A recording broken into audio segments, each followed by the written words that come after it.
Hey, what's going on, guys? Welcome back to the Jeremy Scott Fitness Podcast Radio Show, coming to you on this Friday, August the 20th, 2021. Hopefully it finds you staying safe and staying sweaty all at the same time. On today's episode, we are talking about fiber, freedom, and finances, and not necessarily in that order. And I know as you're hearing that or read the title, you're like, that doesn't make any sense whatsoever, but here I am, and this is what we're doing today. So before we jump into the episode in detail, the podcast is brought to you by my homies at Beam CBD. This is the CBD product I take every single night before I go to sleep. I take the Dream product specifically. It has 20 milligrams of nano CBD, melatonin, theanine in there. They have a pill form and a powder form. I honestly like both. I take it about an hour before I go to sleep. Helps me not only just fall asleep, but I feel like I stay asleep a lot longer. When I do track it, I look at the latency. I wake up less often than I do if I do not take it. And I probably am taking it usually 5 or 6 days a week because I get up so freaking early. It does help me not feel groggy, hungover. It's not habit forming. They have a ton of products on the site, but I do use that one more often than not. My wife uses the tinctures, some of the soft tissue salves like on her muscles. If you guys want to check it out, beamtlc.com. The code is Jeremy Scott. We can always get you guys 20% off all the products and 35% off all subscriptions. Does that sound right? Yeah, I think that's right. I'm losing my mind today. Or if you guys want to try a sample of the Dream, hit me up. Monica will send you a pack right to your front door. You can try it for a couple nights, see what you think, and then get hooked up with all the discounts. So hit us up. Otherwise, the site, beamtlc.com. The code Jeremy Scott gets you guys hooked up. Also, we got a new sponsor of the podcast, my homie at Joey's Hot Sauce. Now, this stuff can be a little bit hot, or this stuff can be like light your face on fire hot. It really is up to you. The one I'm looking at right now is called the 50-50. Now, this hot sauce is a mix of their Hellraiser, which is the hottest sauce they make. The Hellraiser doesn't sound like something I want to put in my mouth or have come out my butt, but that's just me. And they also have one that's like a medium heat that's called Priscilla the Creeper. That sounds more realistic. But the site is joeyshotsauce.com. You can put in the code Jeremy25 to always get 25% off. Now, full disclaimer here. I can't really handle hot sauces. I'm from the Midwest. We use ketchup and ranch on basically everything. And maybe eat tater tot hot dish. Shout out to my people in the Midwest, you know what I'm talking about. But my wife does like this on eggs and chicken and other things. Everybody here in the office, Monica, grew up in Nogales, so she can get down with the hot sauce. My kid Alec here, he likes it as well. He can handle hot sauce. I cannot, but Joey's hot sauce is the real deal. There is no sugar in it. This dude is using all organic ingredients, which is pretty legit. No preservatives, no sugar, and no bullshit. It's real deal. If you're watching on YouTube, you can see the bottle right here. But again, if you guys want a discount code, it's Jeremy25 to get 25% off all of the hot sauces at joeyshotsauce.com. Dude makes it in Grants Pass, Oregon. I'm sure my wife will love that since she's a PNW homer. But cool dude. He's on Instagram as well and sponsoring the podcast. And everybody seems to love it that we give out to. I might actually do a giveaway on Instagram as well for some of the bottles, but I can't handle hot sauce. I can't even eat like things like Chipotle, but everybody tells me it's legit. I agree with the ingredients. Nice dude. My wife loves it, so they're a sponsor of the podcast. Also, we're brought to you by my homies at Athletic Greens. You guys already know the one thing I take every single day. I never bullshit you. I can't eat enough vegetables. None of you listening probably do either. So this is how I covered the gaps in my nutrition. There's a probiotic in there, a digestive enzyme in there, and it gives you all the micronutrients you need in one easy scoop. Put it in water, shake it, slam it, you're good to go. I have drinking way worse stuff. I remember as a kid, like drinking piss warm Busch Lights. And if I can do that, I can drink Athletic Greens, which tastes 1,000 times better and is good for you. If you guys want to try it, we can give you a year's supply of vitamin D for free, which you should already be taking because it's essential for your immune system and overall health. We'll give you a year's supply of vitamin D for free and 5 free travel packs with your first order. Or if you're not sure you want to spend the money yet, hit me up. I will send you a pack right to your front door. More so Monica will, but I'll organize it and I'll have her send you a pack. I don't care what state, country, Providence you live in, we'll get you a pack to try. You'll be like, wow, it actually tastes great, and then get hooked up with all the free stuff. The site is athleticgreens.com/Jeremy Scott to get a year's supply of vitamin D and 5 free travel packs with your first order, or hit us up and we'll get you a free sample. Again, you guys, it's the best tasting greens, and if you're talking micro from micro, nothing can fuck with it. It's the best, hands down. I believe in it, that's why I talk about it, that's why I've worked with them for the last probably almost 6 years now, and I put it in my own body every single day. And last but not least, if you guys have ever wanted to jump into trying like a collagen product, my friends at JLab Pro have given me an awesome discount for you to try. Now, obviously, if you guys are not familiar with like the collagen complexes, you know, what they're good for, who uses them, basically how my, idiot brain kind of thinks of it is if you're somebody who, wants to take care of their cartilage for flexibility, joint lubrication, bone protection, skin and nails, which none of us wants to look, super old, even though Father Time is tracking us down. Collagen, the type 2 specifically, and they're doing types 1, 2, and 3 in this product, it can get you guys on the right track. It's actually a no-brainer if those things are important to you. And it's worth a shot. So we have a discount code. It's actually JSF40 for 40% off, and the site is jeremyscottfitness.jlabpro. Just click the collagen icon, buy it, put the code in, and you basically get it for almost half price. Or hit me up, and I can share the link with you guys. He did that for me specifically. I don't know of anybody else who can get you that gangster of a discount, but that's what we got going on today. Whew, that is a mouthful, my friends. Okay. It's Friday, early afternoon. Admittedly, I'm tired. I don't know why. I haven't worked out yet, but maybe this will wake my ass up. And we have not been on the podcast for over a week, which is rare. But with traveling, my birthday, my wife drove my old ass down to a beautiful resort here in Arizona, which is actually my favorite Ritz-Carlton property in the state. I don't think we only have two. Is there one going to be here in Scottsdale? Anyways, it's this place called Dove Mountain. It's close to Tucson, but it's not Tucson. It's actually like built right into the mountains. I could live there for sure. It is one of my all-time favorites. It doesn't matter if it's summer or winter. It's a great place to be. Very nice of her to take me there, organize it. That's all on her, Heather. Thank you. If you guys ever get a chance, definitely check it out. It's worth, if you ever get a deal, it is not cheap for the normal person, but it definitely is. It's a great experience, very relaxing. You can also be super active as well. Went hiking for like 6 miles, didn't wear sunscreen because it was cloudy, like a dumbass, and sunburned my shoulders and my shaved head. So here I sit the week later like an idiot, but it was a great time. So we haven't been here for a week.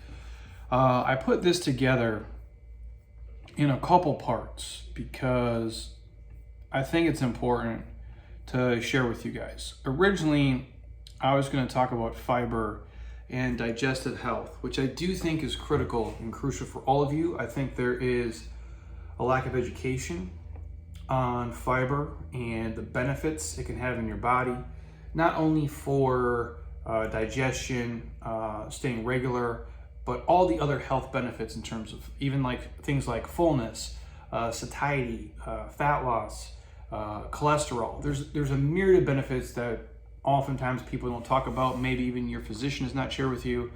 So that's what kind of birthed this whole podcast. And we've been asking questions on IG, which most of those I'm going to try to get to with Heather Sunday, I believe. I'll get her on the podcast on the 22nd. But one keeps coming up repeatedly. And I want to touch on it in a way where it makes sense and you can understand where I'm coming from.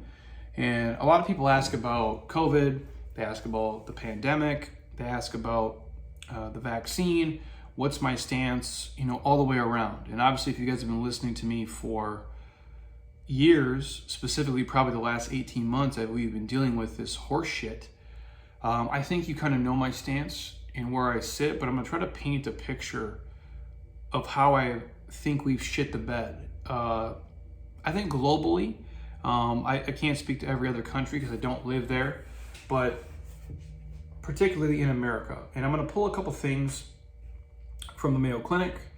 I'm going to pull a couple things from Tommy Baker. I'm going to pull a couple things from Alan Cosgrove. These guys put out some nice little snippets, and I'm going to kind of walk you through here. And when people ask, how do I think they should go about, living their life moving forward in this weird season we're in terms of, do I get vaccinated? Do I not get vaccinated? What should I do with my body? How should I live my life? First of all, I'm an idiot. I'm just a fitness dude, who teaches bear crawls for a living. So don't listen to me in terms of medical advice. I'm a gorilla in a warehouse, if you will. Just let me loose and let me do my thing, and I'll film the stuff and you can take from it what you want. And while I'm not a medical professional, I am a health professional. And John Goodman put out a nice little clip today, and he said, I think good trainers should be paid more than physicians. Now, some of us are. Some of us who have figured out the game, and I don't mean the fitness game, and that's the sad part. You have to figure out the internet and the business part. There is those us who are in this weird space in fitness who we out-earn physicians. That's just reality. That's not a flex, it's not a brag, it's just the fucking truth. We can touch more people, we have bigger reach, we can work with a broader audience. The internet has allowed us to scale at a way that we never could before. That's just the nuts and bolts of it.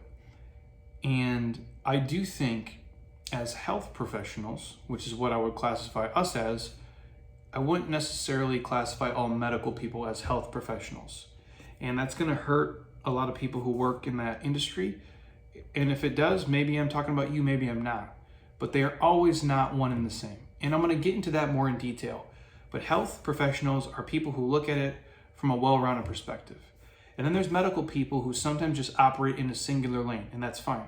If all you do is ankle surgeries all day, and you're 400 pounds and you're trying to give me nutrition advice, I have a hard time listening to it if you're not practicing what you're preaching, which I'm going to go into in greater detail. My problem with what's going on right now, with all the pandemic shit, again, I'm not in a position to make decisions at a high, government level, but I do have a certain level of influence and reach here to share my thoughts about what I think is off about it. And the question I would ask is, why in the fuck are we not being encouraged to pursue the improvement of our overall physical health? Like, why is that not talked about every single day? It is almost completely ignored at this point. And that's the thing that's really pissed me off, because we have had a great chance. And I've talked about this before in great length. I'm not going to go down the rabbit hole. We have had a great opportunity when you had the world and the nation listening to you, where you could be saying, okay, we can do all these things, these mitigation tactics, if you will, but the number one thing you can do as an individual is improve your overall health. We have not been saying that. We've just been saying, do these three things, stay away from people, stay at home, wear a mask, get a shot, but none of these other things are talked about. They're ignored. That's the problem I have with a lot of this stuff going on, because if we can do that, if we can individually take responsibility for the shape we're in, how we sleep, how we eat, how we train, what we drink, we can improve our overall metabolic health. We can improve our immune system. We can basically fucking bulletproof ourselves, so when shit does come our way, because if you're breathing air, you're breathing the shit that's going on out there, you are better protected. You don't have 2, 3, 4, 5 comorbidities dragging you down into the shit. That's the problem. And, I think if we really gave a shit about health, we would at least have a chat, like maybe weekly, about things like heart disease, which I've shared before, kills 655,000 people per year in the US. Let me spit that again in case you're new to the podcast and you haven't heard me say that before. I think we have a whole episode actually on heart disease. But if we cared about health, like we really cared about health and not overwhelming the healthcare system and not collapsing it and not fucking everything up, and we didn't just care about money, because I hate to be cynical, but a lot of these things are money driven. There's not a lot of money in really healthy people. There just isn't for these pharmaceutical companies. And that's not me, wearing a tinfoil hat. That's just me kicking you guys the real. It's the truth. I don't take prescription drugs. I'm not on medications. I'm worth fucking zero. So a person like me is not good for the system financially. And you can't be naive enough to think that these are not incentives for a lot of things going on. But if we cared about health, we truly cared about it, we would talk about heart disease and how it kills 655,000 people per year. That's 1 in every 4 deaths. That means a person dies every 36 seconds of it, and we don't talk about it. We don't even mention it every day. We don't have a tracker. There's not a ticker on the screen. The news channels aren't talking about the heart disease cases today. In fact, we're giving away cheeseburgers and beers and donuts and ice cream to get a shot. Like, are you fucking serious? Like, you want me to buy into something when we're not trying to fix the biggest problem. We're trying to put a Band-Aid on a gunshot wound, people. And I hear people right now listening to this who are just going to want to crush me, and that's fine. And you're saying, well, Jeremy, you know, heart disease is not transmissible. I understand that. And I get it. But it does place a huge burden on hospitals and the healthcare system. And we know at this point, if you are healthier, you are better protected, not just during a pandemic, but from all diseases. But do we hear the media? Do we hear the government urging people to eat better, get quality sleep, meditate, move more? No, we don't. And that's the problem. That's the biggest issue I have with all these things. So you can do whatever mitigation tactics you need to for your own self, you know. At the end of the day, I'm a fan of each individual taking care of their individual body. And I've talked about this real quickly, and I'll go through it. I don't want to hurt people's feelings, but not all medical people are health people. Meaning that all medical people do not have a well-rounded education and outlook on health. They don't practice what they preach. And we've all seen it, we've all experienced it. Doctors, nurses, anybody who works in a hospital setting who's actually caring for patients. Some of those folks are 50, 75, 100 pounds overweight, smoking cigarettes, eating shit, drinking booze nonstop. They have chronic bad habits, yet they're giving you quote unquote health advice. And I'm not saying you gotta be shredded. I'm not saying you gotta be a cover model, but you need to be educated in a 360 circle here, not just in a very narrow lane. You have to have an overall approach to health and wellness and taking care of the body. And you got to practice what you preach a little bit. Now, I ain't saying you got to be perfect, but if you're 100 pounds, puffing heaters, telling me this is what I got to do to stay healthy, I got a real hard time buying it, dude. Like, you're a hypocrite. I wouldn't take golf advice from me because I suck, but I'd listen to Tiger. I'd listen to Phil. Why?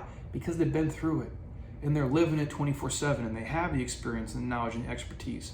And it's the same way I think about this. Now, I'm not bagging on medical people. I got about 20 physicians here. I have, C-level hospital people here. I have a ton of nurses here, dentists. I can go down the list. I talk to more medical people in a week than a normal person does in their entire life because they're clients of mine. They're athletes here. And now I have access to a circle of people that very few others do. And some of them are amazing. Some of them are true health people. Some of them are just medical people, and that's fine. But you have to understand there is a difference between the two. So are you listening to just a medical person or a health person when you're taking advice for things? And that's up to you. The hard part is you can't just throw these Band-Aids on these massive bleeding wounds we have going on in the healthcare system and think it's going to fix it. You can't. You can't just take a pill and get a shot and think everything's going to be okay. That stuff, it can help for sure. It can make a difference. But the key is how you're eating, how you're training, how you're sleeping, how you're living daily. That, my friends, is the bigger component. And that's something that, we have not talked about in great lengths. And I think we need to. whether it's people like me. I'd love to see it by people who have, primetime TV spots where it seems to reach a pretty big number of people, although these podcasts are becoming ridiculously bigger, so we are making a dent in it. But I want to share this from Alan Cosgrove, who wrote this specifically about the pandemic and COVID. And for us as health professionals, it does piss us off that, we got put into a box early on of like, well, the gyms are dangerous and they're killing people and all this other horse shit. But you could go to Chuck E. Cheese, Dave & Buster's, and Costco and Home Depot and do whatever. Hopefully that never happens again, and they start to understand the importance of like what we are doing. But he shared a bunch of stats here that I want to rattle off quick. The CDC reported that obesity increased the risk of hospitalization from COVID by over 700%. The CDC. I don't care if you want to believe the WHO or the CDC, or you mix and match them, or you think they're all full of shit. That's up to you. But a lot of people, when you give them kickback on certain statistics and things, these are the people that they will cite. So the CDC reports that obesity increases the risk of hospitalization from COVID by over 700%. So what does that tell you? If you're not obese, your risk of being hospitalized from COVID already goes down drastically. That we know. It's not my opinion. This is data. Poor, cardiovascular, fitness is also an increased risk factor. So people who are not moving and sedentary and don't have a decent cardiovascular system are at an increased risk of COVID. A study from the University of Virginia found exercise reduced a person's risk of even contracting the virus because they are healthier overall, like any other disease. Exercise is also known to impact and improve your immune system. Acute respiratory distress syndrome is a top cause of death from COVID. Research has shown that there is an exercise-induced antioxidant that can protect against this. There's so many of these stats, it just blows your mind. And I wish this shit was shared every day on the news, yet they're refusing to do it for some ridiculous reason. There is now an abundance of evidence that vitamin D reduces COVID-19 infection, severity, ICU admission, and mortality. Collectively, studies show that vitamin D is far more effective in basal COVID-19 treatment than any additive pharmaceutical available to date. But rather than continue to rant on about all this shit, maybe some of it's our fault in fitness because we sell it a certain way. We sell it as just abs and pecs and butts and arms and legs, and I'm guilty of it. I go half naked in a lot of these videos to reach a lot of people. I don't know. But if I didn't do that, none of you would be listening. So, I'm stuck between a rock and a hard place. And I think most of you know who listen to the things I say and read the things I write. If you're on our newsletter, which I hope most of you are. If not, hit me up. We'll put you on it. Comes out every Monday, Wednesday, Friday minimum. Some weeks we do 5 or 6 emails, but every week we do 3 for sure. Fitness is much more than just looking good naked, which is super important too, because who doesn't like to have sex with hot people? If you're hot, it's fun, right? Who doesn't love to bang? But it's about strength, physical and mental. It's about muscular endurance. It's about aerobic capacity. It's about mobility. It's about habits, rituals, and routines.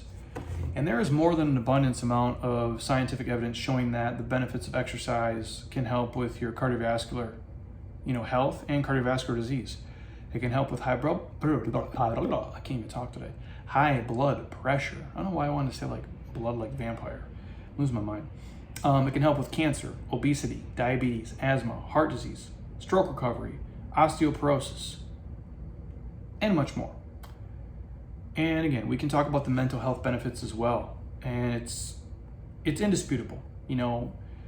Exercise is medicine. And the food you eat is medicine. And eating healthy is essential. Fitness is essential. Taking care of yourself is essential. And that has to be the conversation we have above all these other things. These other things are fine. I'm not debating somebody. If you are anti-vax or pro-vax, it's on you. I'm not for you to decide what you should do with your body. I'm not a fan of that. If you want to wear a mask everywhere or don't, that's on you.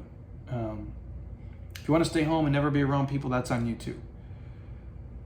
The biggest thing we can do is we can take care of our own individual health. If we did that collectively, as individuals, as a community, and as a country, we would be in a much, much better place. Not just for this, but for everything else. Now, in terms of a vaccine, you guys ask me a lot.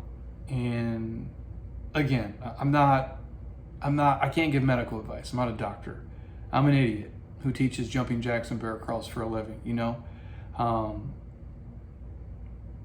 I'm not in the position to tell you what to do with your own individual body. I'm just giving you what I like to think are the best health practices to bulletproof yourself from everything. I do have dozens and dozens of doctors here, and I've had so many on the podcast over the years. Here's what I'll say. I'm a freedom of choice person. You know, I'm an American, deep down, you know. I'm a fan of rights. I'm a fan of the Constitution.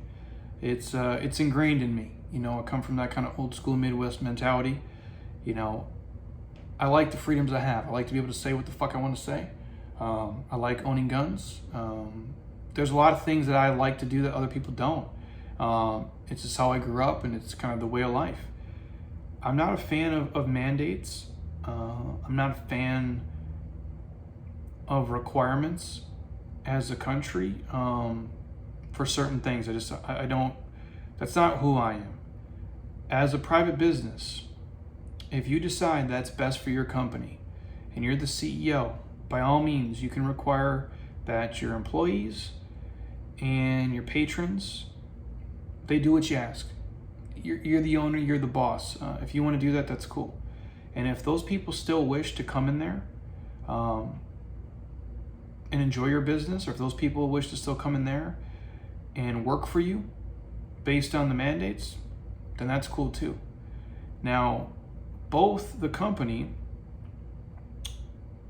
and the people who work there and visit there have to live with the consequences of that. So if you're an employer and like, everybody in my business has to get vaccinated, well, you got to deal with people quitting if they don't want to do it, and you got to deal with being short-staffed and running your business accordingly. And if you're somebody who wants to require everybody who visits your business to do that, it's your own individual business, and you can do what you want, and you have to live with the consequences of people visiting or not visiting, and that's okay. And everybody has to live with their choices, you know. I'm a huge fan of that, and I think people should have the choice to do what they think is best for them based on the information that they've gathered. And, you know, for lack of a better term, you live and die with the consequences of those choices. And I'm going to go into something in more detail in a second, but that's the one phrase I want everybody to kind of take home with them.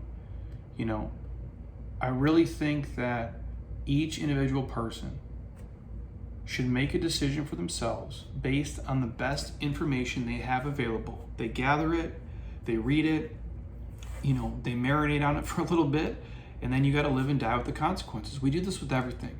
This is how it's always been. This is what we've always done. You know, so getting a shot or not, that's on each individual person. What I can say is, regardless of what you decide to do, you need to take care of yourself from a health standpoint internally, outside of just this small season of life. And albeit this shit's dragging on way longer than I thought, you're going to be around a lot longer than this shit's going to be a major problem for. I can almost promise you that. And so you got to be drinking water. You got to be eating right. You got to be supplementing with the right things, like athletic greens, if you will, like vitamin D, like zinc, like a quercetin. You got to exercise. You got to move your ass. You just do. You got to get legit sleep.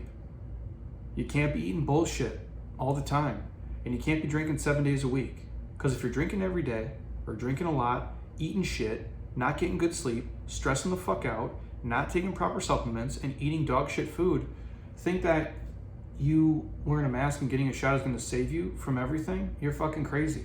It's not. Because statistically, something else is going to get you because your body is run down. You have an individual responsibility to bulletproof yourself the best way you can. And again, that's the bigger conversation we need to have, is overall health. And we're failing miserably at that. For 18 months, people in charge, if you want to call them that, which is fucking laughable. Or I guess, how do you phrase it? They're not in charge, right? 'Cause you're in charge of yourself. You know, it matters more what you do at your house than the White House. That's how it's always been. That's how it's always going to be. It's those people who get the, I guess, the most mainstream media time. Sadly, they've not made overall health a priority. They've shit the bed, and they know that. Whether they're willing to admit it or not is a different thing, but they have, for sure.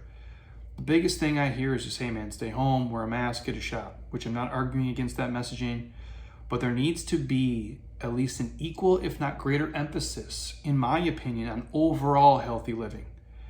And I'm not a conspiracy person, but again, there's no money in people being really healthy. At least there's not nearly as much money, right? For the giant farm companies. And if you don't need all the treatments and medications and pills, you know, you're not worth anything to them. Especially when, for a lot of these things, if you watch commercials on TV, the amount of high cholesterol, blood pressure, diabetes commercials I see, and I understand there's genetic anomalies, you know, hereditary things, some people just get dealt a shitty hand, but more often than not, those things can largely be cured or dramatically reduced by eating right, getting good sleep, exercising, and just not treating your body like a dumpster. If you fix that issue, a lot of the other shit, COVID, diabetes, heart disease, metabolic disease, those things tend to be a much, much smaller problem than we're seeing today. I hope that helps kind of clarify, you know, my stance on it all. Because I really think at the end of the day, the biggest impact you're going to have on this and everything else is the way that you live your life internally, with the things you put in it and the way that you treat it. And that's just the truth. I don't think anybody, any physician or anyone else can argue with that. It really isn't. And I did see something that was shared via town hall on Facebook, Instagram. Some people have been saying it to me. Private messages. Thank you guys. It's actually a really cool little clip. It's just it's a swipe video reel, and it's just talking about, imagine if our government handled the pandemic this way. And now again, I'm going to share what's written here. It's not necessarily my personal opinion. I'm a fan of freedom. I'm a fan of people having choices. Do I think we need to have things like cigarettes in the world? I don't. Some people love them. If that's someone's business model and we haven't outlawed them, if you want to smoke a fucking carton a day, that's on you, dude. But if you get lung cancer in 2 years, you're living and dying with the consequences of the choices you're making. Like anything else. Should you be able to jump out of an airplane if you want? Yeah, I've done it myself. And I'm living, you know, because of it. I didn't die, but there's a risk there. Either this parachute's going to open or it's not, or something's going to happen on the way down. But I'm a fan of freedom and choices. This swipe here is talking about if the government handled the pandemic in a different way than obviously the way that they went about it. And it goes on to say, imagine all fast food locations will be closed as they don't offer products with adequate nutritional value, and they promote chronic inflammation through their processed foods, seed oils, and high sugar content. Imagine if the government gave out free organic vegetables and fruits to all citizens, supporting local farms first, paid for by the government, and all the foods that are highly processed, GMO, excessive in sugar content, or made with inflammatory oils will be removed from the shelves. An immediate ban on all tobacco products, as smoking during the pandemic that attacks the lungs and throat is clearly dangerous for everyone's health. Vitamin D, quercetin, vitamin C, and zinc are being subsidized and delivered to your front door, or even maybe athletic greens. Encouragement to walk outside for at least 10 to 30 minutes each morning for fresh air, grounding, and the all-important natural vitamin D. Free meditation streamed daily, as a consistent meditation practice has been shown to reduce stress and inflammation levels in the body. That is also backed by science. What if they gave away free functional medicine consults and unreasonable support for the most vulnerable high-risk people? And all gyms incentivized to offer 20% off to remain open plus government-sponsored free in-home workouts streamed daily. Exercise boosts your immune system and lowers inflammation, which we know. That, my friends, would be a major step in the right direction to improve the country's health and reduce the primary risk factors in fatalities for all viruses, not just this. Now, I understand that is like a perfect scenario of things to fall in line. I'm not necessarily advocating to do all of that, but most certainly with all the money we spent on other dumb shit, we could have done a lot of those things. Now, do I think you have to close fast food places? No. But I also don't think that when my gym was closed, McDonald's and Burger King needed to be open. That just seems fucking dumb to me, but hey, I'm not the one in charge. I do think a lot of the things that are said there would help us out a lot overall. And honestly, like, we spend a bunch of money on dumb stuff, so I don't see why we couldn't spend it on things that actually do help. But hey, just my 2 cents. So that is my choices and kind of freedom rant part of the podcast. It went way longer than I thought. I'm not trying to offend anybody. I'm not trying to convince you to do anything. I don't care what you do. If you took anything from that, it should be, you need to make yourself the healthiest you can be, because nobody else is going to save you. Somebody else getting shots and somebody else wearing a mask is not going to make you immortal from all the things that are going to come your way.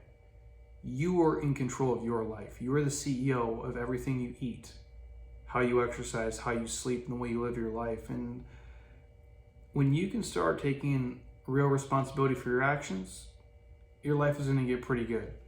It'd be nice if everybody ate as healthy as me and did the things that I do, but I'm not going to force it on anyone.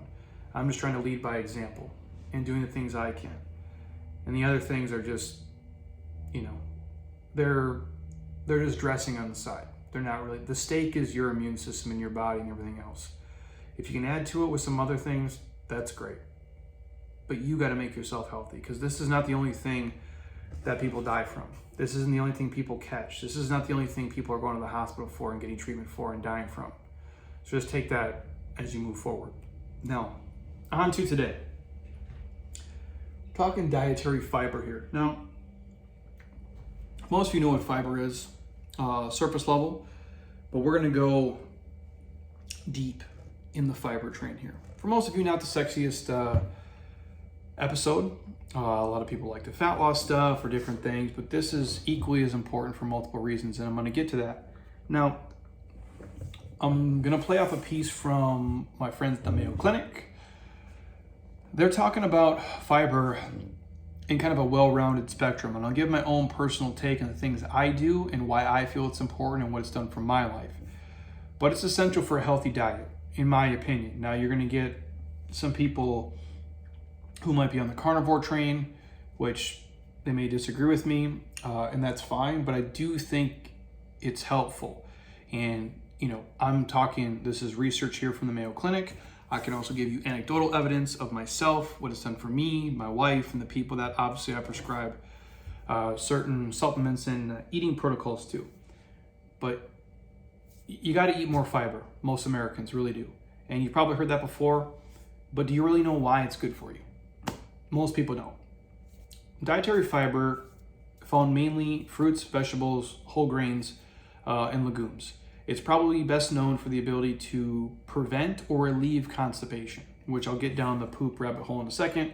We do have a whole podcast on poop if you want to hear that in detail, but I'm going to get messy here. That was disgusting when I talk about it for this one. But foods that contain fiber are going to provide a bunch of other health benefits. It's going to help you maintain a healthy weight, which I'll talk about, lower your risk of diabetes, heart disease, and some types of cancer. Also, being full and satiated is a huge piece of it. And we already know that heart disease is the #1 killer of people in this country. 1 in every 4 people die from it. 655,000 people per year die from it. And if fiber can help it, why would you not integrate more of it into your life? It's a brainless answer. Now, picking foods that taste good that have fiber in them is actually pretty simple. all the fruits you like, and I'm going to go into kind of a rabbit hole detail of that, but I'll talk about how much dietary fiber you need and the foods that contain it and how much you should add to your meals or snacks depending on your eating style. So, nuts and bolts of it. What is dietary fiber for somebody who doesn't really know? Fiber is basically like bulk forming or like a roughage. We're talking about parts of a plant that your body cannot digest fully or absorb. So unlike other foods such as fats, proteins, carbohydrates, or other macros, which your body breaks down and absorbs, fiber is not digested by your body. You heard that right. Fiber is not digested by your body. Instead, it passes, for the most part, intact. So it stays together through your stomach, your small intestines, and your colon, and then eventually out your butt. That's what it is. Fiber is commonly classified as soluble, which dissolves in water, or insoluble, which does not dissolve in water. Now, there is a big difference between the two. Soluble fiber, this is the type of fiber that dissolves in water to form kind of like a gel-like material, almost like gelatinous, if you will. It can help lower blood cholesterol and glucose levels. Soluble fiber is found in things like oatmeal, peas, beans, apples, citrus fruits, carrots, barley, and psyllium. Which, am I saying that right? Psyllium? Psyllium? I'm a moron. Psyllium husk. You can get the organic versions. A lot of the stores have them. Amazon has them. It helps kind of bulk up your poop, if you will. So if you're a person who's like, shitting rabbit pellets, you're probably constipated. If it's like soft, watery, like, you're peeing out of your butt, you're constipated.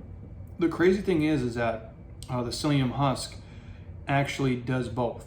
If you're a person who has diarrhea, it's going to actually bulk it up and slow things down. If you're someone who's constipated, it'll bind it together to kind of push things and hopefully keep you more regular. And that's the soluble fiber train. Now, if it's insoluble fiber, this fiber promotes the movement of materials through your digestive system and increases the stool bulk. So it can benefit those who struggle with constipation and, like I said, irregular stools.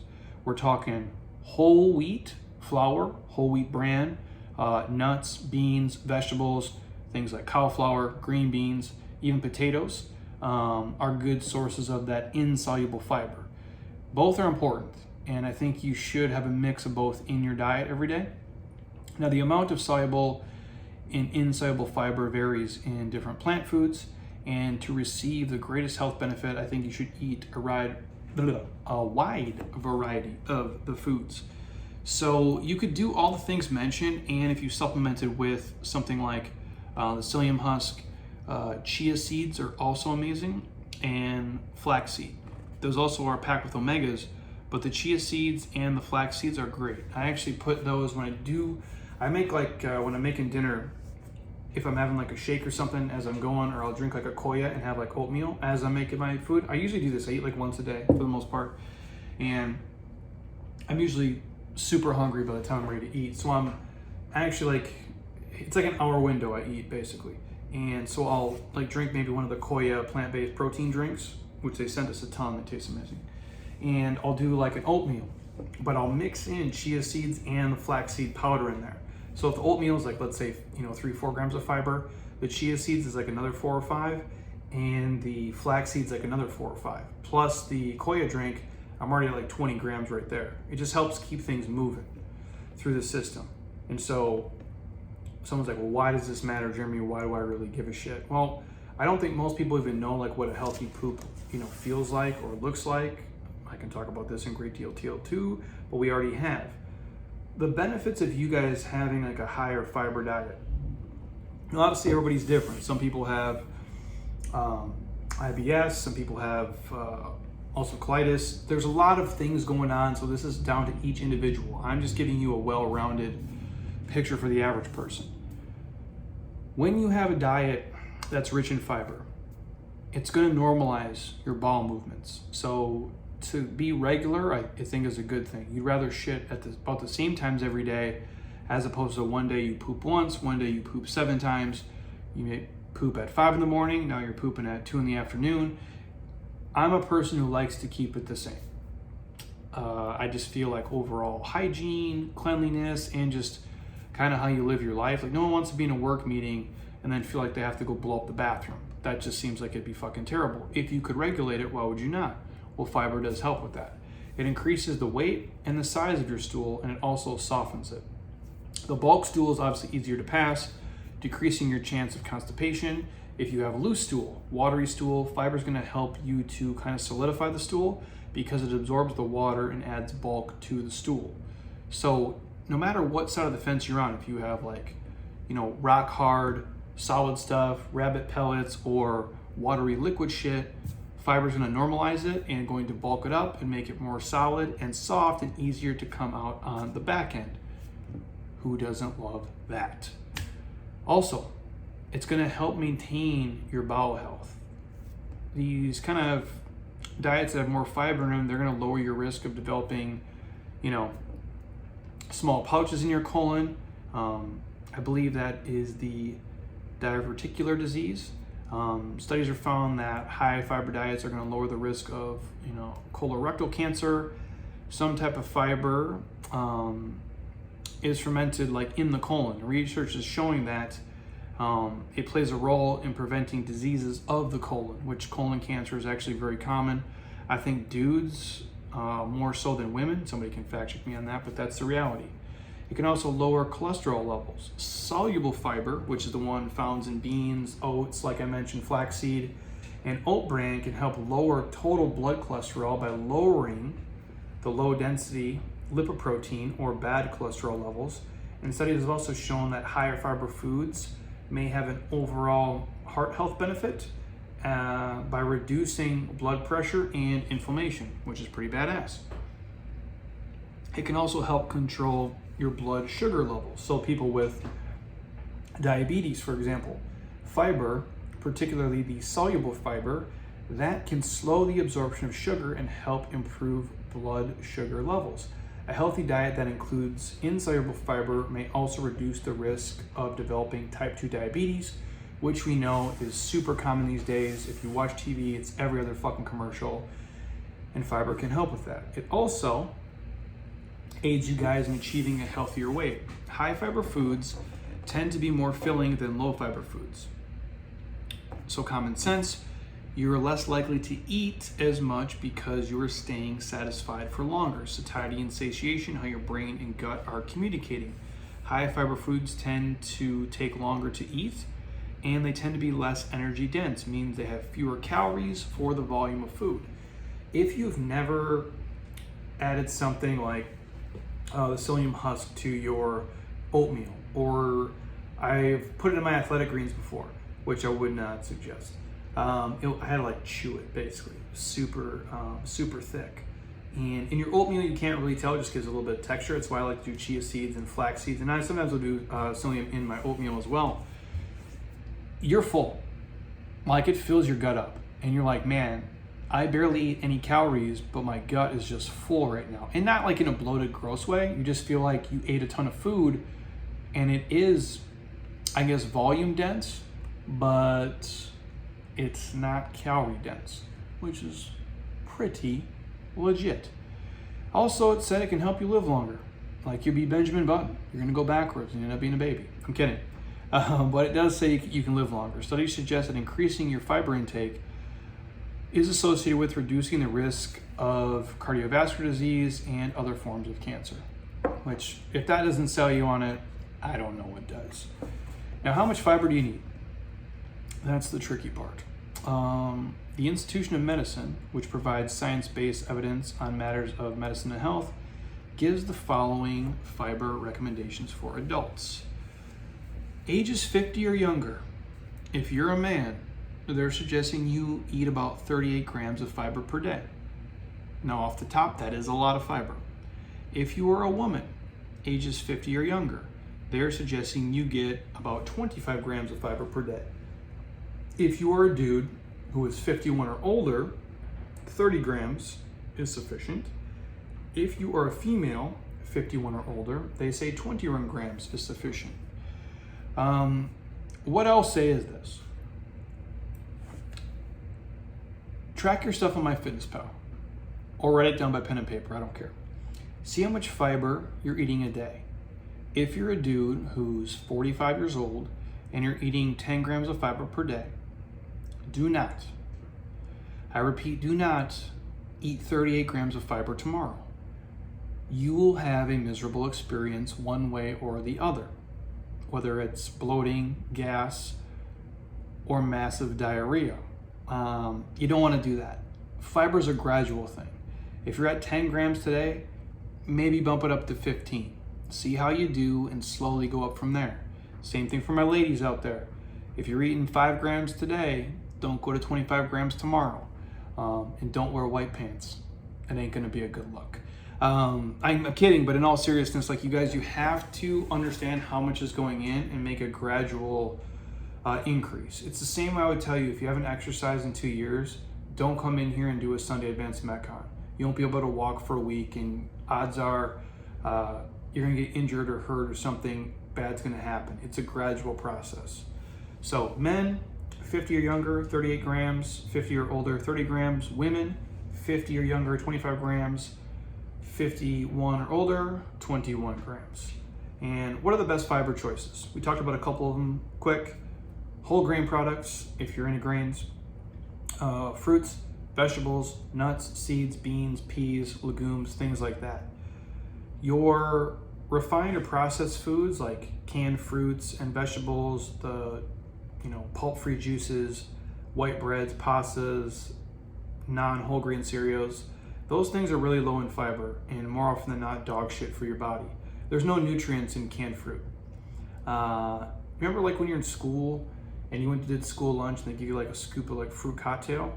They might as well just pour Mountain Dew in that little space, because that stuff was bullshit. It tasted great. I ate it as a kid. You'd open it up, it'd be like all syrupy. There'd be like some cherries in there, some pears, peaches. Was that all that's in there? And like in like a syrup, literally. It's just sugar. There's no nutrients in the canned shit. Same thing for like your canned, what my dad used to make me? Oh man, I don't want to get too far off topic here, but God bless my dad. He was, my parents were divorced. I split time between them through various parts of my childhood.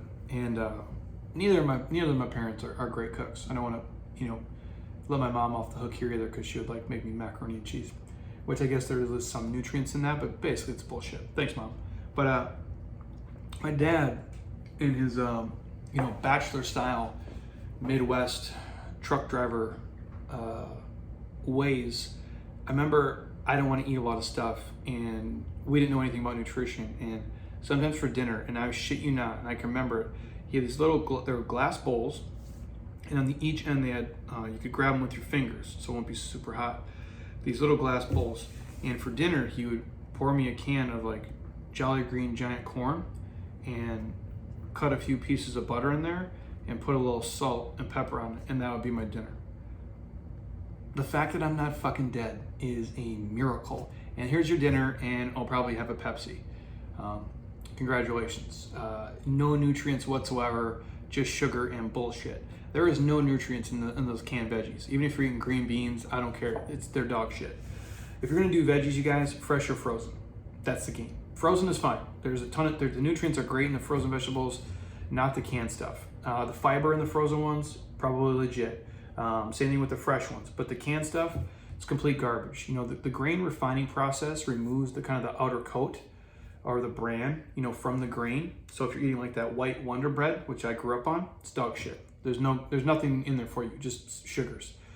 And it also lowers the fiber content when you strip away all the real stuff. And the enriched foods, they have some B vitamins and iron that's added back in after the process, but not naturally, and not the fiber. So if you're gonna do like grains, like the Ezekiel products are good, or the legit oatmeals or the legit oat brands, those things, if you're talking the grain realm. Now, fiber supplements and like the fortified foods. Now, whole foods is always the king, but if you're gonna supplement, like I mentioned, the things like the psyllium husk is great. They do have other things, like I'm sure you've seen the popular brands like Metamucils and what the hell is it, like I think Metamucil is the brand, right? Like they trademarked it, or like Citracel or Fibercon. There's no vitamins, minerals in those things, but they do have fiber in them. So I'm a fan. If you're going to go that route, my top 3 would be the psyllium husk, the flax seed powder, and the chia seeds themselves. You could do flax seeds too, I suppose, but we do the flax seed powder. It tends to mix better in things like oatmeal and shakes. The chia seeds are also great in oatmeals, or like throw them in yogurts if you guys are dairy people. Those are great. And then the psyllium husk can be in a shake or your oatmeals or any baked goods in our reality. Another way, if you guys, if you're a person who eats like the more natural cereals, I guess that can work. There is certain bars and yogurts and ice creams that do add fiber in. I don't really dig into those too much.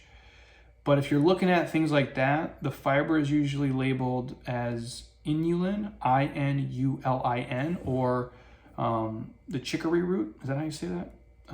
CHICORY root.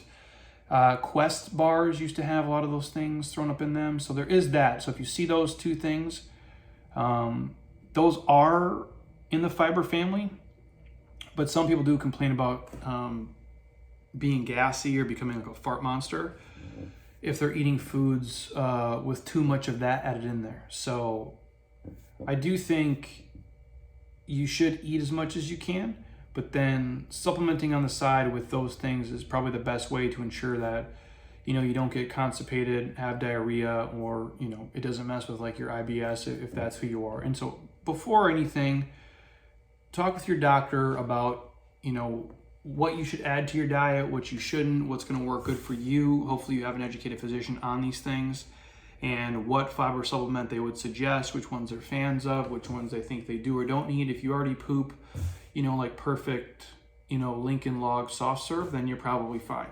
But if your poop, you know, doesn't look like, you know, a brown Dairy Queen Lincoln Log cone coming out of your butt, these things are probably going to help you make a smoother exit, if you will.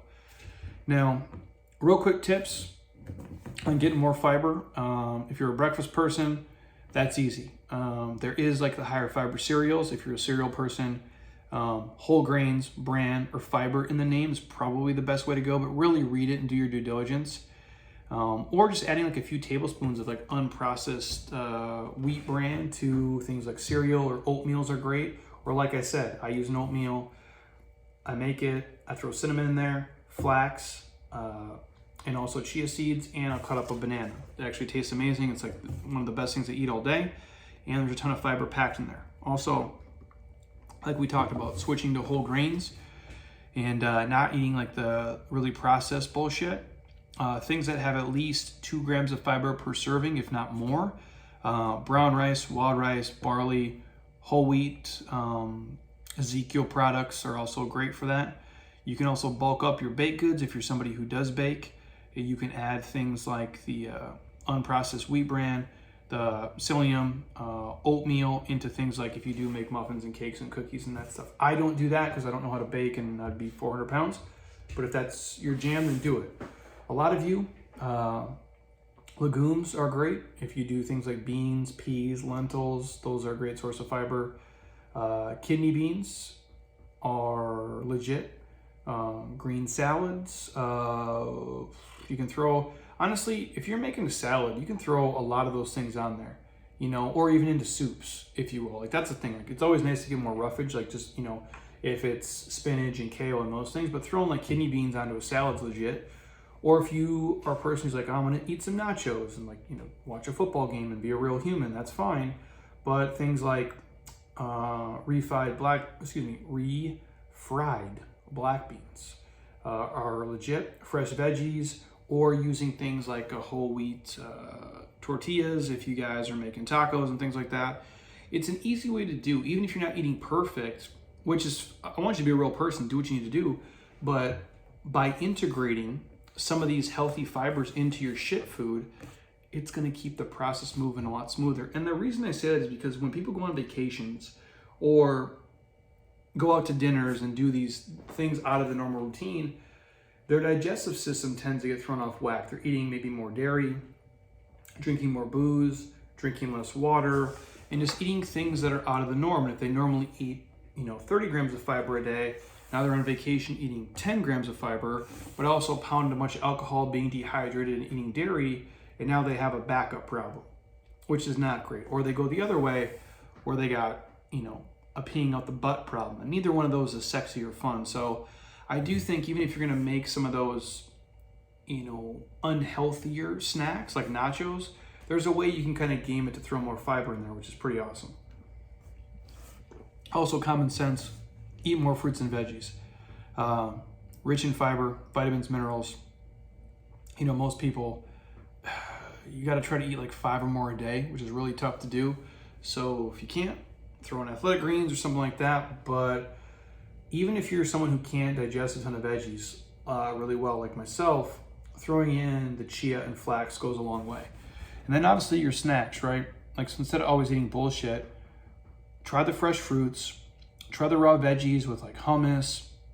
My wife has been buying a bunch of these other kind of like sexier dips, there was like a cauliflower buffalo dip she had the other day with carrots, which is great. There's things like that do exist now. You can also do like a handful of nuts, and that's probably the snacks I would stick with for the most part. And obviously, this isn't rocket science. It's all stuff you probably should know and maybe didn't know, but high fiber foods, man, they're good for your health. They really are. And again, full warning, adding too much too quick is not a good look, man, especially if you're trying to, have date night and, get a little frisky with your significant other. If you just ate 40 grams of fiber and you usually only eat 20, intestinal gas, bloating, cramping is probably going to be in your future. So take it real slow. Increase it gradually over the next couple of weeks. Allow the natural bacteria in your digestive system to kind of adjust, and also drink a shit ton of water. You already should be doing this, but literally fiber works best when it can absorb water, making your stool soft and bulky and just keeps your whole system running. Just think of water like this natural lubricant of how everything kind of moves through space. And if you do that with your fiber intake, I think you guys will be okay. So it is important, and you should be at least tracking it or have a general idea of how much you're eating each day. Now, I'm tired, but I need to drop this on you real quick before I go, because this podcast is titled Fiber and Freedom and Finances. And we've talked about my take on freedoms. We've talked about fiber. And now we're going to dig into just the money piece here. And I sent out an email on the newsletter today. It was a short snippet I wrote quite a while back. And I share it, maybe a couple times a year, just as a reminder. And I saw my man, Tommy Baker. In fact, I need to write this down. Tommy has a book coming out, and I need to get his ass back on the podcast. So he is on my list. I got a list of about 8 or 9 people here on the podcast. Heather's coming on next on Sunday. The following Friday, my plan is to have James Patrick on here. And James is going to give you guys a unique perspective on health, fitness, building a business in this kind of industry, which would be cool. I've known him for a long time. He shot some of the magazine covers I've been on, and I've probably worked with him like 100 times over the last couple of years. I spoke at his conference, as a matter of fact, and have done a few other things. So if you're a fitness professional or just a health person in general, you're going to benefit a lot from that. But anyways, that's what I got coming up. But I put out this today because it was important to me to bring a reminder back to people. And the title of the email was Money Will Not Do This.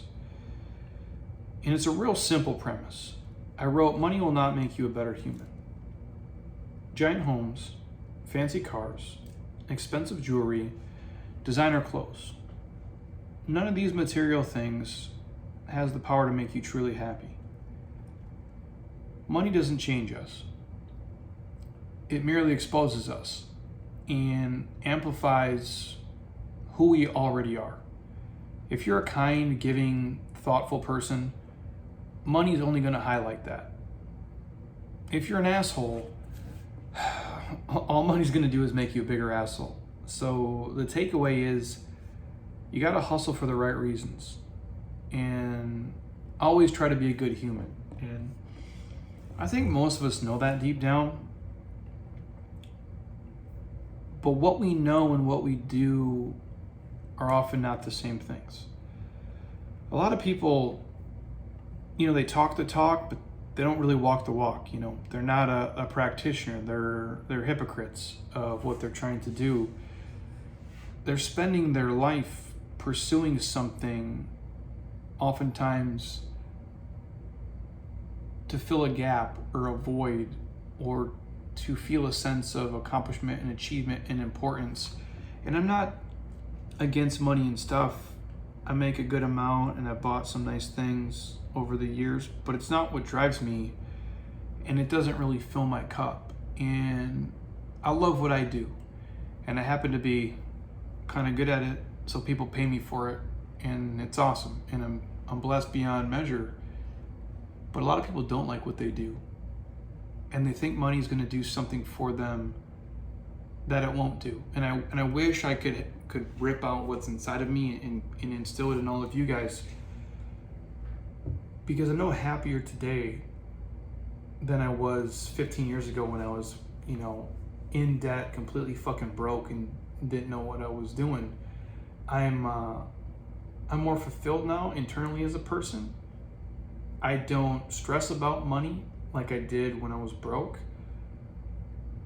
but it most certainly doesn't do anything for me other than, allow me to go places and see things and feel okay if something breaks or blows up. I can financially afford it, but it doesn't bring me this sense of fulfillment and joy that I guess I thought it would when I was a broke kid looking at people who had money, especially if you're somebody who does something that they don't like for a living and they hate their job, or at least they don't enjoy it, and they're doing it just to pay for a mortgage payment and a car payment and a bunch of other bullshit. And I always come back to the Tyler Durden quote because it hits home. You buy things you don't need with money you don't have to impress people you don't like. And what you end up finding out is the things you own, they end up owning you. And that's a shitty place to be, man. And that's why I write, money will not give you this esoteric, majestic fucking fulfillment of everything's okay, because it's just a tool to buy things and go places and to feel safe and secure. And we all need it. It's an economical world. I'm not going to be here and, blow, unicorn smoke up your ass, but it's not the end all be all is what I'm driving at. And Tommy wrote a little nugget that ties in perfectly, and it goes like this, and I quote, "If you can't create happiness at $37,000 a year, you won't find it at $111,000 or $392,000 or $1.1 million. And that sounds crazy, and you may be thinking, what does that mean? And a lot of people think, once I get there, I'll find peace. Once I get there, I'll find clarity. Once I get there, I'll find freedom. Yeah, you don't. Because happiness, we feel unfamiliar to you if you're waiting to find it in a destination. And you can look at countless, movie stars, entrepreneurs, and creatives who got everything they ever wanted in terms of money and material possessions, but are still miserable as fuck. And the success that you're searching for, this kind of state of being, it's something that can be created long before you make it, long before you arrive, long before you're insta-famous and you're a person. I think we think success is only an end game, but it is a journey, and you can create it and live in it long before you hit whatever goal or milestone you're trying to achieve. And if you can create it now, why would you not? It's not going to magically appear because your bank account added a digit to your checking or savings account and your overall net worth. And I share this from a place of experience. I'm not trying to flex here or do anything, but I always thought, when you became a millionaire, something changed and it became different. And it doesn't. Nothing's different from the day before and the day after. The day your net worth is $998,000 and the day your net worth is $2 million. Nothing changes. Nobody sends you, a notification. There's not a party. Once you go from making $57,000 a year to $77,000 a year, the happiness level doesn't drastically increase. Now, there's, I'm sure, a shift from 20 grand to 70 because you can buy more things and be more comfortable, but you create that happiness. It doesn't magically just show up for you when you hit a milestone, like, oh, you paid your house off, the world's gonna change. It doesn't. You're still gonna live your same life. And I think the number one problem is with the ambitious is they wait for some mythical oasis in the future to create these states of happiness, the state of joy, the state of presence, the state of gratitude, the state of aliveness, the state of abundance. And now when I tell people about this, they say, well, if it won't make me happy, then, why would I even strive for it? And if you're listening and you're saying that, you're missing the point, because striving for the goal with a future horizon that lights you up is crucial for your psychological well-being. We are literally hardwired to set goals. Otherwise, we become bags of shit, basically. Like, we become these Netflix binging sloths who don't do a lot with our lives. We're meant to search more. Our mind wants to know more. It wants to do more. We want to make progress. If you're not growing, you're dying. I'm a huge believer in that. If you do it right, you can have the best of both worlds. During the journey and when you're reaching checkpoints on the destination. The thrill of chasing something or striving for it or making a dream come to life, that's loving the process today. And to me, that's everything. That's the end result. Because if you only are waiting to reach the goal, you're always searching for the next goal, the next result, the next recording deal. And that's going to amplify, who and what you already are as you kind of go down the journey. And I say the thrill of it because when you get to the goal and you achieve it, I'm not saying don't be mindful and appreciate the moment, but then you're like, now what? And I talk about this a lot on here because it's the most recent, a bigger financial milestone that we did was when we did pay off our house a couple of years ago, and we drove to the bank. You wire the last payment. That's how it works. Wells Fargo had owned our mortgage at the time, and we go in. Shout out to my girl Cinnamon, that's her name, who helped us put the payment through. I wire one last payment, and the house is paid off. It was a Wednesday morning, and I didn't go into work early. I stayed at home just to do that. We go in, wire the payment. She says, congratulations. We take a terrible photo that we've never shared because my wife and I both look like a bag of shit. And then I dropped my wife off back home, and then I drove to work. We put out a podcast, which is the most popular one we've ever done. It is now, it wasn't at the time. We made an Instagram post, and people talked about it for about a day, and then we went on with our lives. But nothing changed for me in that moment. Nothing changed that day. I think we went to dinner like the week before or after that. I can't remember now. That's how insignificant that moment was. But the journey, the chasing to do it, playing the game, striving to get it done faster than I planned, like budgeting, saving, cutting, as annoying and as painful and as stupid as it was at times, it was everything. I was loving the process of it, and then I took pride in the accomplishment after. But I wasn't just focusing on, well, once I get here, then I'll be happy, then I can relax. I'm like, that's not what it is. It's the process of doing it. Because in that place, the growth, the results, the outcomes, and the money, then they can light a fire of energy, and that can be cultivated inside you, and it can spread further. But you can't just wait until to be happy, to be fulfilled. Because the reality is, it's never done. We never have it figured out. The game is never over, and if it is, you're basically fucking dead. You know, I'm not where I want to be in my business today. I'm not where I want to be in my speaking today. I'm not where I want to be in my writing today. I'm not where I want to be in my efficiency or my physical body. And despite all those things of me kind of wanting to be a little bit better, I'm the happiest fucking dude I know. I'm the most probably fulfilled person that I know, who takes pride in what they do. I take my craft very serious and the people here I serve, but not myself. And why am I happy even though I am not where I want to be? Because the pursuit of it, the playing the game, the journey of it makes me feel alive. While I'm accessing these states of clarity and peace and freedom right now, not waiting till, right now. And I was doing the same shit when I was broke, you know, praying to, you know, God and source energy in the universe to throw me a fucking lifeline of like what the hell I'm supposed to do and how do I get my broke ass out of debt and how can I ever, you know, afford a house or take a trip or do anything. And that's where I'm at today. On a bigger scale, you know, you have to really understand that it's about the experience.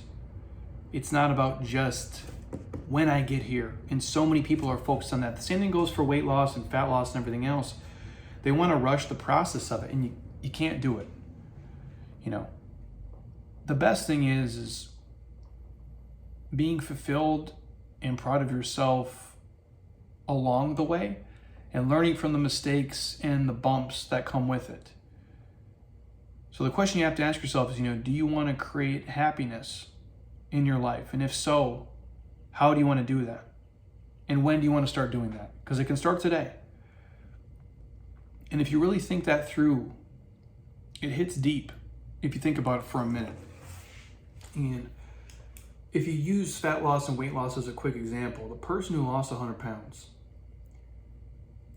I would hope that they didn't hate themselves when they only had lost 26 and 46 and 62 and 78 and 81, because the 100 is an arbitrary number. Losing 20 pounds is impressive and should be congratulated. And you should give yourself a pat on the back for that. And there's going to be ups and downs. You might gain some, you might lose some. It's not just this straight trajectory to success. There's peaks and valleys, there's ups and downs. But it's because of those. It's because of the setbacks and the roadblocks and the shit you got to deal with over time. That's what makes you you. That's what brings you clarity. That's what teaches you how to be resilient, how to be stronger, how to be more mindful. Because if it wasn't hard, if there wasn't setbacks, if it wasn't a long journey, you wouldn't appreciate it because it's easy. Easy come, easy go, as they say. All the great things in life take sacrifice and struggle and dedication. It's just the truth. I've never really been given anything of any great value, monetary-wise or other. My parents aren't rich, working class, Midwest. I am financially much more successful than both of them. And that's not a knock on them. They did the best they could with what they had. I have a higher education. I have the fucking internet. I have the benefit of them teaching me right things. And they never gave me, here, Jeremy, here's $1 million house, which we know people that happens for. They never say, hey, Jeremy, here's a free Mercedes when you're 16. I got a 1990 Chevy Corsica worth, $1,500, and I fucking loved it. Cut the back seats out, put some 12-inch subwoofers in there, banging bourbons and lacs all the way to high school, like a complete fucking knucklehead. Not much has changed. The point of me sharing that is I've never gotten anything just handed to me, and neither did my parents. But you appreciate those things so much more when you work for them. When you buy your own vehicle, you take care of it a hell of a lot better than somebody fucking gave it to you. If you buy your own house with your own money and you pay it off with your own blood, sweat, and tears, you take care of it a hell of a lot better and you appreciate it way more than if your parents just fucking gave it to you. If you lose 100 pounds the right way, you didn't get some crazy ass surgery, You didn't fucking starve yourself and shortcut it. You really changed your habits, your rituals, and your routines. And it took you a year and a half to do it. You learned so much about yourself. You became a different human. It changed who you were. All these things, you guys, it's the journey. It really is. And I share it in the context of fitness and material things. And I also tie it into money for the fact of it doesn't make you happy if it comes easy. It really doesn't. And you have to start understanding like what the important things are. And if you're striving to be in better shape or become more educated or become more financially successful, that's awesome. But don't get so wrapped up in your head and thinking, well, once I get here, then it will be different. It can be different today. You can find a state of happiness. You can find peace. You can find clarity. You can find freedom in the journey along the way. And you need to, because if you don't do it now, the feeling of happiness may never come to you even when you reach the goal, because it ends up being rather deflating and it will be so unfamiliar to you. You won't know how to handle it. So enjoy the journey, enjoy the process, work your ass off, take the wins with the losses. Don't get so caught up in winning the first quarter because it doesn't fucking matter. You're trying to win the game. So there's going to be lead changes, swings in momentum. You'll be up a couple points, you might be down a couple points, and that's fine. But at the end of the day, if you stay consistent and appreciate the process here and just love playing the game, you're going to win when it's all said and done. Hopefully, that made at least some sense to you guys. I am getting tired. I need to exercise and move my ass here and then go home and eat some real food. But I thank you guys and I appreciate you, and hopefully I answered your questions on a handful of things. Hopefully you learned more about fiber today than you probably ever wanted to learn, but it's important and I think it matters. And if you got questions on any of the things I mentioned, hit me up. I'm happy to chime back. And again, thank you to our sponsors, Athletic Greens, athleticgreens.com/Jeremy Scott, your supply of free vitamin D and 5 free travel packs. Shout out to my homies at Beam CBD, beamtlc.com. The code is Jeremy Scott for 20% off all products, 35% off all subscriptions. If you want a dream sample, hit me up. I'll send it to you. If you want an Athletic Greens sample, hit me up. I'll send it to you. And then also shout out to our new sponsor, Joey's hotsauce.com. The code is Jeremy25 to get you some legit organic hot sauce that is keto friendly, and there's no preservatives, no sugars, and no bullshit. And it is hot going in, and I probably have to guess it's hot going out. I don't know, but my wife loves it, and everybody here loves it. I think you guys will too. Seems like a legit dude. Great quality ingredients, great product. I'm happy to partner with those dudes. And then if you want to try the JLab Collagen, JeremyScottFitness.JLab Pro, JSF40 for 40% off the collagen, or hit me up. I'll give you guys a free supplement guide and all the links to these products as well. I thank you as always. If you're watching on YouTube, I appreciate you guys. Make sure you subscribe to the Jeremy Scott Fitness podcast, the Jeremy Scott Fitness YouTube channel. And if you listen to the Jeremy Scott Fitness podcast on iTunes, stop, don't be a lazy ass. Go to the Apple icon on Apple Podcasts, not iTunes. I'm dating myself, I'm old as hell. Scroll your finger down, drop it a 5-star. I truly would appreciate it. It helps us. And if you dig this, share it with a friend, a buddy, tag us on your Instagram stories or Facebook or LinkedIn or wherever you listen to it. I'm happy to reshare it and comment and just rap with you guys. So as always, we appreciate you. I'll be back Sunday with Heather on an episode. And until next time, eat well, train hard, be nice to people, and please, you guys, keep doing shit you love with people you enjoy, because your life is too short not to. I'll talk to you guys soon. Peace.